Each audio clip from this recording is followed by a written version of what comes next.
What's up everybody, Anime X here, and today I'll be doing a versus battle between Killua Zoldyck from the anime HunterxHunter and Sasuke Uchiha from the anime Naruto. And I'll be doing Chimera arc form of Killua versus Sasuke in the Chunin exams. Like my last couple of videos, this is obviously a versus battle that crosses series, and this one should be particularly interesting. The links to my social media will be down in the description below, so without further ado, let's get started.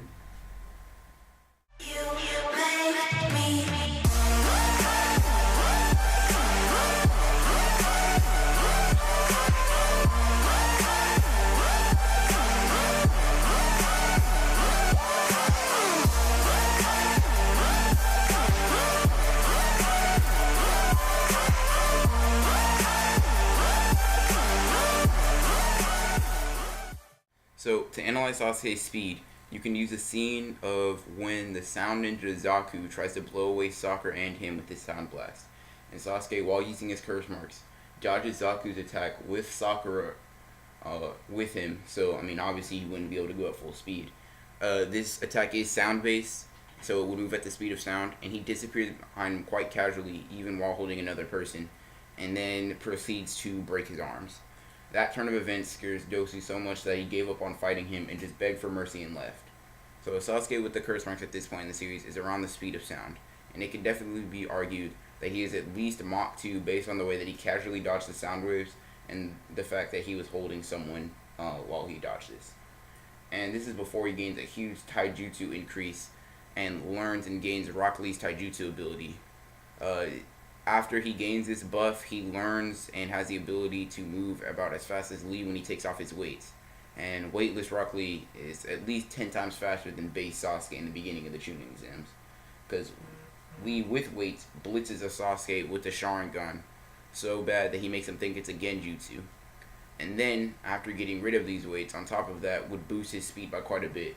So after boosting his base form to weightless Rock Lee's level, he would be about Mach 4, twice as fast as his old speed when he used the curse marks. And the first stage of curse marks for Sasuke should be about a 5 times multiplier, based on the fact that the second stage of curse marks is stated to be a 10 times multiplier, and the first stage should be about half of that. And Sasuke's curse mark is supposed to be even more powerful than other curse marks users. So by unleashing his first curse mark, he should be hitting Mach 20 using the 5 times multiplier on top of his base. Trying to figure out Sasuke's destructive capacity in early Naruto is fairly tricky for the simple reason that Sasuke's most potent jutsu doesn't make big booms, but it's more of a lethal close-range technique that's meant to penetrate its opponent, and that would be the Chidori. Sasuke at this point in the anime can only use the Chidori twice, and after this he would be drained of all his chakra, unless he used curse marks to give himself enough chakra to do an extra Chidori. But this would be pretty detrimental to his fight against Killua, considering that he can only use his most powerful jutsu twice. Now, to scale Sasuke's Chidori, I'm going to use the fight between Gaara and Rock Lee. So, in the fight between Gaara and Lee, Lee in the 4th gate is able to smack around Gaara pretty easily and tries to finish the fight with the Hidden Lotus. In one, he does this technique, he's in the 5th gate, and even after taking this hit, Gaara still has enough power to perform a sand coffin on Lee. Now, in the fight with Curse Mark Sasuke and partially transformed Gaara, which is a form that has similar increase in power to a Zero-Tail Naruto, which is a Naruto that has Kurama's chakra surrounding him and his eyes, change and his whiskers are exaggerated. It's at bare minimum a 2 times increase. So this would put Sasuke's curse mark Chidori at twice the level of power that 5th gate Lee is able to attack at. Now, in order for this to mean anything, I have to link my previous claims to a fight with Gaara against Kimimaro, where he states that his bones are harder than steel, and after releasing 2 stages of his curse mark, his bones should be about 50 times harder than steel. And with Gaara's sand shields, he was able to somewhat block his attacks. So Sasuke piercing a Gaara that had this power with a half Bijou transformation, he was able to pierce Gaara's defenses. So Sasuke Chidori should be able to pierce something that is around 50 times harder than steel. And I'm not even going to do a different segment on Sasuke's durability. It's almost irrelevant just because Sasuke doesn't have many, if any, at all durability feats. So now I'm going to move on to Killua's stats. Now, while later in the series Sasuke has a plethora of moves and a diverse moveset, in the Chunin exams he doesn't have too many different moves or abilities to rely on. Now, after saying this, the moves that he does have are quite powerful and would be extremely useful against Killua. Now, Sasuke's most relied on and most important jutsu would be the Sharingan, the Kekkei Genkai Dojutsu of the Uchiha clan. This Sharingan gives the user access to two different types of abilities. Those are the Eye of Insight and the Eye of Hypnotism. Now, this is just a way of saying that the Sharingan has two completely different powers. They aren't actually locked to one eye or the other. Now, the most simple of the powers to explain would be the Eye of Hypnosis aspect of the Sharingan, which allows the user to put any of its opponents in an illusion that varies in strength depending on the number of tomoe present. And during the Chunin exam, Sasuke has a Sharingan with 2 tomo, and this is 2/3 of the way to a complete normal Sharingan, so Genjutsu would be pretty powerful. And people with the Sharingan can put people who don't have chakra under Genjutsu by directly inserting their chakra into their opponent's eyes. So this would indeed work on Killua. Now, for the abilities of the Sharingan with 2 tomo and the analysis ability, the Eye of Insight gives the user ability to greater analysis abilities and even a bit of precognition due to its ability to analyze even the most minimal of movements, allowing them to predict attacks that haven't been done. This allows them to fight opponents who may be faster than them, although there are clear limits to this, and someone whose speed is far too great for his body to react to, or too strong for him to block their attack, he can't really do anything against. A prime example of this would be him versus Rock Lee. Now, those are just his Sharingan abilities. He also has access to an array of fire jutsu, being the Fireball Jutsu, the Dragon Flame Jutsu, the Phoenix Flower Jutsu. All of those are basically the same thing. They all have to serve the same purpose. And of course, he has his Chidori, which in base he only has 2 of, and possibly 3 using the curse marks. So, after explaining Sasuke's abilities, I think it's time to move on to scaling Killua's speed. Now, Killua actually has a form that he has to improve his speed while using his Nen. This form is Godspeed. Now, Godspeed has 2 different settings or forms to it. The first one being Godspeed Speed of Lightning, and the second one being Godspeed Whirlwind. Both of these enhance Killua's speed, but they affect him in different types of ways. Speed of Lightning gives him the ability to travel great distances in a short amount of time. So basically it enhances his travel speed while he keeps control of all his movements, which is not really that important in this fight. The more relevant one would be the one that enhances his abilities in terms of combat, which is Whirlwind, which basically enhances his speed by having pre-programmed responses in his Nen aura so that he automatically reacts to stimuli. So Killua can react and fight as fast as he can receive the stimuli to his body and get his body to move using the lightning Nen aura. He can transmit his movements at the speed of lightning, and it makes sense that he would be relative to the speed of some of his attacks, one of them being Thunderbolt, which is just a lightning bolt generated from Killua's Nen, so it would move at the speed of lightning. And the reason I could say this pretty confidently is that anyone who disagrees with this statement would be kind of hard pressed to prove that it is slower than the speed of lightning. So it would lead me to say that Killua is a lightning timer when it comes to combat speed. And now I'm going to move on to how strong and powerful Killua is. Scaling Killua's strength is very easy, or at least easier than scaling his speed, because he has a very clear strength feat in HunterxHunter. It is when he pushes open the 3rd gate of trial, which would weigh a total of 16 tons or 32,000 pounds, without the enhancement of Nen. Just when he's having a temper tantrum and had to leave the Hunter exam, which is one of the first arcs in HunterxHunter.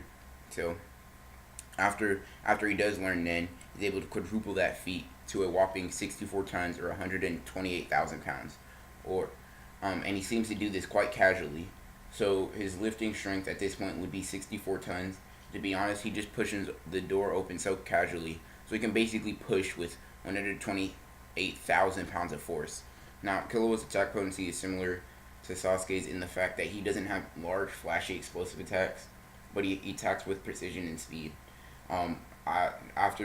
Even while saying this, he still is able to do feats like pushing over 64-ton walls. So there's that, and he has been shown to be able to tear out a man's heart before he can feel or perceive this, and until Killua shows it off to him. And due to his ability to change properties of his hands and nails, that it's sharper than a steel blade, and many of Killua's attacks are just like that, precise, fast, and deadly. And now it is time for me to move on to Killua's special abilities. So just like Sasuke's segment, this one is going to be on Killua's abilities that he has that don't directly relate to his power. So one of Killua's many assassination moves is the Shadow Step, which is pretty straightforward. It allows him to move without making noise, and doesn't alert people to his presence. Another assassination technique is that he has access to the Rhythm Echo technique, which allows him to make after images of himself by using a certain cadence and pattern to his steps. He also has the ability to manipulate his body to a degree that allows him to escape from many different forms of imprisonment. When Killua fights one of the Chimera ants, he performs this technique called the Snake Awakens, which allows him to whip his arms around at incredible speed and allows him to cut through his opponent's defenses. He also has resistances to electricity and poison, which the former would be quite useful considering it would allow him to perform his Hatsu, his special Nen ability. And speaking of Hatsu, now I'm going to go into some of his abilities that he gains with his Godspeed. Now, as I've talked about briefly when I was scaling his speed, Godspeed has two different variants to it, being Godspeed Whirlwind, which enhances his reaction time and combat speed by getting rid of the need for the body to send the relatively slow nerve signals to his body, making him think and stuff like that, by allowing him to bypass his own thoughts and his reflexes completely taking over. So basically, anything that breaches his Nen perimeter, he doesn't have to think about or dodge to attack. His reflexes, he just reacts using his reflexes and pre-programmed fighting techniques. So it increases his combat speed dramatically. And now he also has Godspeed Speed of Lightning, which allows him to basically travel great distances quite quickly. So finally, I'm going to go over to how I see this fight laying out. Now, I don't want to be the one that says this, but Killua completely obliterates Sasuke 9 out of 10 times that they fight. And the one time that Sasuke would be able to win is if he made Killua subject to plot-induced stupidity and you controlled Sasuke's every action and ability.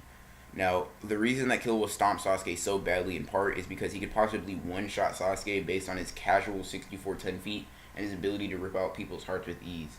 And Sasuke hasn't really shown anything that would put him up to the level that Killua is at. Or at least he wouldn't be able to tank any of Sasuke's attacks. So that of Killua's attacks. So he would already be at a great disadvantage. And also, Killua can react and fight at the speed of lightning, which is Mach 286. Now that is 71.5 times faster than Sasuke's base form, and it would be 14 times faster than Sasuke with his first stage of curse marks. So the fight would end pretty quickly with a quick blitz and one shot from Killua. Now, as I said earlier, there's a very convoluted way that Sasuke could possibly win if Killua was less cautious and more arrogant than he usually is. Sasuke may win if Killua thinks that the Chidori won't work on him because it's lightning based, and although this wouldn't be an unreasonable conclusion for Killua to come to, because Killua is immune to electricity, but Sasuke is able to punch through very powerful defenses and things like that, because as I scaled earlier in the video with the Chidori, he can punch through something that's 50 times stronger than steel. So if Killua tried to tank this attack, he would probably be seriously injured, if not killed by this. And if Sasuke used Genjutsu, he could probably pull off the same thing that I explained earlier. But it's not in Sasuke's nature to do Genjutsu. I mean, we've never really seen it in his character to do Genjutsu before this, but he does have that ability. Some techniques of Killua's wouldn't work that well on Sasuke, like the Rhythm Echo Step, because it's illusion based and the Sharingan can see through simple illusions like that. But overall, Killua stomps Sasuke pretty handily. I don't really like saying that. I like Sasuke, I like Killua as well, but Killua kind of stomps really badly. The next video will be probably on One Punch Man versus Dragon Ball Z, and it will be coming out on Sunday at around the same time. So if you like this video, make sure to like and subscribe. And this is Anime X, signing off.